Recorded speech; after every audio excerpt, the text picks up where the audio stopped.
Og þú manst eftir því þegar að fosforréttur tekin í notkun? Já, heldur betur og það var trall. Það var trall? Já. Og hvernig þá? Já, það náttúrulega almennasta fyllirí sem hefur átt sér stað á Skagafirði. Nú? Sko, þetta var líka þannig... Var þá oddvitinn að beita sér fyrir að hafa veitingar í tilefni? Alveg örugglega. Hann hefur örugglega ekki látið sitt eftir liggja. Nei, Nei. það er ekki það líklegt. En þannig var að hún vígð 77 Já. og þetta var nú svona alveg fram á síðasta dag fyrir göngur. Þar voru bara flestir sem vettlingi gátu valdið að vinna við að klára réttina svo væri hægt að nota hana. Eða fyrst og fremst aðhöldin, sko, girðingar og svoleiði, sko. Já. Þú veist, svo að sé hægt að reka aðinn, Já. sko. Ég veist að kannski réttar mannvirkið hafi nú sjálft verið nokkuð mikið búið, sko. Þannig að það var ekkert búið að smala eins og gjarnan hefur nú verið hér út frá að menn hafi ekki viljað fá allt sitt fé í réttina og hafa svona farið og tekið næst bæjum Já. í áður en að réttardagurinn rennu svo upp en það var bara engin tími það þarna núna þannig að það var allt ósmala og þetta mesti fjöldi sem að ég held að hafi að fosforrétt komið sko sem var þarna fyrsta árið en svo náttúrulega bara gekk ekki nokkuð skapaðan hlut að draga því að það voru bara allir á Kendiríki og það var allur mánudagurinn og eftir sem fór í að draga líka sko. Já. Bara mjög vel að reka þannig réttina. Já. Þannig Það áttu nú ekki margir svona trúa því að þetta gengi vel að koma að kynntum þetta sem aldrei hafði verið farið með. Nei, en það hefur bara gengið alveg Já. Og þetta hefur bara gengið vel síðan eða ekki? Jú, Og við sáttum þetta bara að fosforrétt. ég held það. Já. Hún er náttúrulega aðgengilegri heldur en hofsréttin. Svona þú kemst aðeins á bíl. Jú, og svo bara bændurinn og getur svona að fara beint í heimsóknir og skemmtanir svona saman. Nei.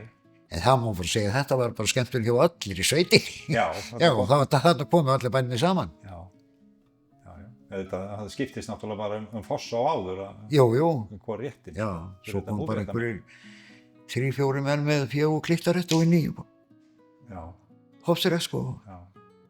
En það var talsverður ágreiningur þessa réttarbyggingu á sínum tíma. Já, áður en að tekin í notkun. Já. Og svona meiri og djúpstæðari en ég vissi fyrir en bara maður var komin langt fram á fullorðins ár.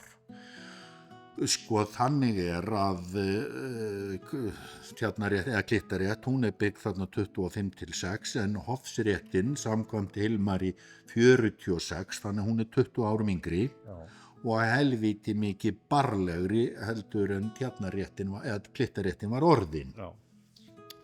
Þannig að það farið að huga að þessari réttarbyggingu og þetta verður niðurstaðan að byggja réttina þarna rétt innan við Fossána með menn hér innar frá þeir voru mjög andvígir þessu vegna þess að hofsréttin var í ágætislagi.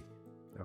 Þeir vildu bara viðhalda henni og fannst þetta svo langt og þetta yrði svo erfitt og ómúlegt að reka hérna út í þessari Fossárrétt sko. Já. Og það var til þess að fyrstu 5-6 árin þá fór gamli Sveinn og Tjörn í göngur hér innanfrá. Hann vissi hvað til Já, þeir minnstu kosti fór ekki gegn hún. Nei. Það var bara þar. Og hann náttúrulega hafði mikinn stuðning af Hilmari. Þeir voru gríðarlega miklir vinir, pabbi og Hilmar, þó Hilmar væri þetta meir en 20 árum eldri. Já. En hann hafði Hilmar hafði ágæti skilning á mörgum hlutum sko, og flestum verklegum þáttum sem að þessum málum snéru. Já. Það hafði Hilmar. Þannig að hann hefur séð það sem að menn sáu þarna að það væri hægt að spara gangnamenn meðal annars. Já og svo náttúrulega bara þegar að búunum var að fækka svo mikið, það var ómögulegt að vera með 2 réttar og eins og þú segir, spara gánamenn og já. eina sem að maður sér í dag, ef að væri verið að byggja rétt í dag, þá hún byggð sko neðar nær veginn. Já. Þyrfti ekki að vera að þræða eitthvað upp fyrir. Já, þyrfti ekki að vera fara eitthvað svona svo í gegn svona hjá mönnum og svoleiðis sko. Þá hefði verið gert eins og maður sér sumstaðar, það tekin bara smá gangur sem að menn reka niður til þess að þurfi ekki að vera að fara svona mikið í gegnum heimalönd sko. Já. En það var alveg þangað til að Hofsréttin fór að láta mikið undan, þá voru þessi menn ekkert sáttir við að fara það út eftir sko. Nei. En Hofsréttin nánast horfin í dag. Já, og hún meira horfin heldur en Tjarnarrétt eða Klittarétt. Já. Hérna innsveitin, hún var nú voðalega mótið þessu. Við verðum bara að viðurkenna það. Já. Og svo þetta skiptist maður bara að segja bjargið maður. Já. Og sko sérstaklega náttúrulega gamla fólki, það var við bara haldið sína gömlu hefð. Já. En einhvern veginn og hafði nú oddvitinn það að koma nú öllu í samt lag áður en var nú lagt á stað. Já. Hann hélt nú flotta ræðu þarna þegar vígslunum var rétt inni. Já. Mér finnst alltaf svolítið sko flott sagan sem hann sagði hérna. Ég kann náttúrulega ekki sögun alveg en svona þráðinn. Það var einhvern egypskan konung sem átti 7 stráka sem voru svona upp á móti hverjum öðrum og bananbeðinu bað hann að koma til sín með einhver svona prek. 1 prek frá hverjum, svo hnýtti hann saman og segði svona við nú skulið þið bara brjóta prekin, vitið þið hvort þið hafið það? Já. Og þeir hafðu náttúrulega ekkert að brjóta það.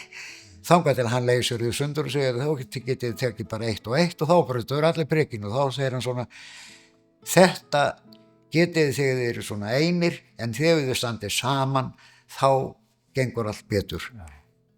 Já, þetta góð sagt. Já.